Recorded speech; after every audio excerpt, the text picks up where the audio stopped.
ನಮಸ್ಕಾರ, ನಾನು ನಿಮ್ಮ ಅಂಬಿಕಾ ಭಟ್. ಇವತ್ತಿನ ವಿಡಿಯೋದಲ್ಲಿ ನಾನು ನಿಮಗೆ ವಿಟಮಿನ್ ಸೊಪ್ಪಿನ ತಂಬುಳಿಯನ್ನು ಹೇಗೆ ಮಾಡೋದು ಅಂತ ಹೇಳಿಕೊಡ್ತಾ ಇದ್ದೇನೆ. ಹಾಗಿದ್ರೆ ಈ ವಿಟಮಿನ್ ಸೊಪ್ಪಿನ ತಂಬುಳಿಯನ್ನು ಹೇಗೆ ಮಾಡೋದು ಅಂತ ನೋಡ್ಕೊಂಡು ಬರುವ. ವಿಟಮಿನ್ ಸೊಪ್ಪಿನ ತಂಬುಳಿ ಮಾಡಲಿಕ್ಕೆ ನಾನಿಲ್ಲಿ ವಿಟಮಿನ್ ಸೊಪ್ಪನ್ನು ತೊಳೆದಿಟ್ಟಿದ್ದೇನೆ. ಸ್ವಲ್ಪ ತೆಂಗಿನಕಾಯಿ ತುರಿಯನ್ನು ತಗೊಂಡಿದ್ದೇನೆ. ಅದೇ ರೀತಿ ಸ್ವಲ್ಪ ಹುಣಸೆ ಹುಳಿಯನ್ನು ತಗೊಂಡಿದ್ದೇನೆ.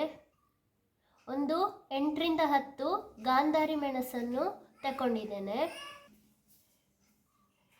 2 ಒಣಮೆಣಸು, 4 ಕಾಳು ಮೆಣಸು, ಅದೇ ರೀತಿ 2 ಸ್ಪೂನು ಜೀರಿಗೆ, ಉಪ್ಪು ರುಚಿಗೆ ತಕ್ಕಷ್ಟು.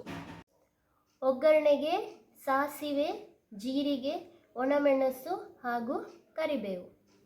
ವಿಟಮಿನ್ ಸೊಪ್ಪಿನ ತಂಬುಳಿ ಮಾಡಲಿಕ್ಕೆ ಮೊದಲಿಗೆ ಜೀರಿಗೆ, ಅದೇ ರೀತಿ ಕಾಳು ಮೆಣಸು, ಒಣಮೆಣಸು ಹಾಗೂ ಗಾಂಧಾರಿ ಮೆಣಸನ್ನು ಹುರಿಬೇಕು.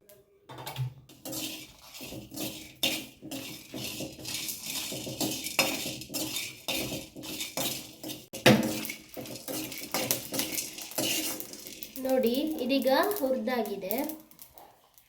ಈಗ ಇದೇ ಬಾಣಲೆಗೆ 1 ಸ್ಪೂನು ಎಣ್ಣೆ ಹಾಕ್ತಾ ಇದ್ದೇನೆ. ಈ ವಿಟಮಿನ್ ಸೊಪ್ಪನ್ನು ಹುರಿಬೇಕು.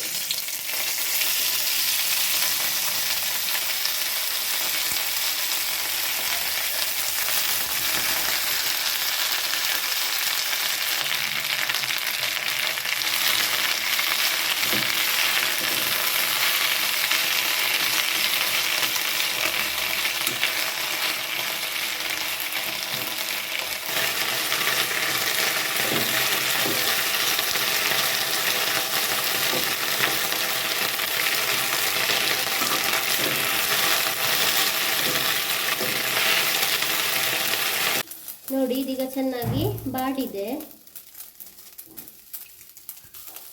ಈಗ ಈ ಬಾಡಿದಂತಹ ವಿಟಮಿನ್ ಸೊಪ್ಪು, ಅದೇ ರೀತಿ ಆಗ ಹುರಿದಂತಹ ಜೀರಿಗೆ, ಕಾಳುಮೆಣಸು, ಅದೇ ರೀತಿ ಮೆಣಸು ಇದನ್ನೆಲ್ಲ ಒಟ್ಟಿಗೆ ಹಾಕಿ ರುಬ್ಬಿಕೊಳ್ಬೇಕು. ತೆಂಗಿನಕಾಯಿಯನ್ನು ಸಹ ಹಾಕಿ ರುಬ್ಬಿಕೊಳ್ಬೇಕು.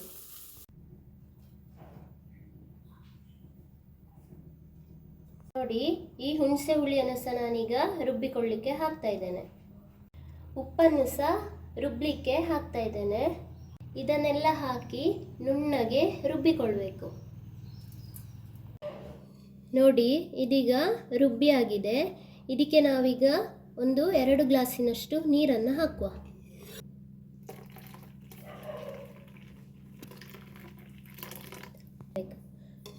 ನೋಡಿ, ವಿಟಮಿನ್ ಸೊಪ್ಪಿನ ತಂಬುಳಿ ರೆಡಿ ಆಗಿದೆ.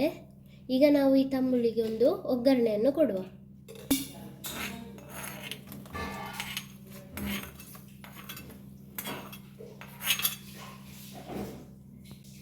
ನೋಡಿ, ರುಚಿಯಾದಂತಹ ವಿಟಮಿನ್ ಸೊಪ್ಪಿನ ತಂಬುಳಿ ರೆಡಿಯಾಗಿದೆ.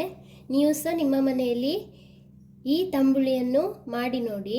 ಇವತ್ತಿನ ಈ ವಿಡಿಯೋ ಇಷ್ಟ ಆದಲ್ಲಿ ಲೈಕ್ ಮಾಡಿ, ಶೇರ್ ಮಾಡಿ, ಹಾಗೆ ನನ್ನ ಚಾನೆಲನ್ನು ಸಬ್ಸ್ಕ್ರೈಬ್ ಮಾಡಿ. ಧನ್ಯವಾದಗಳು.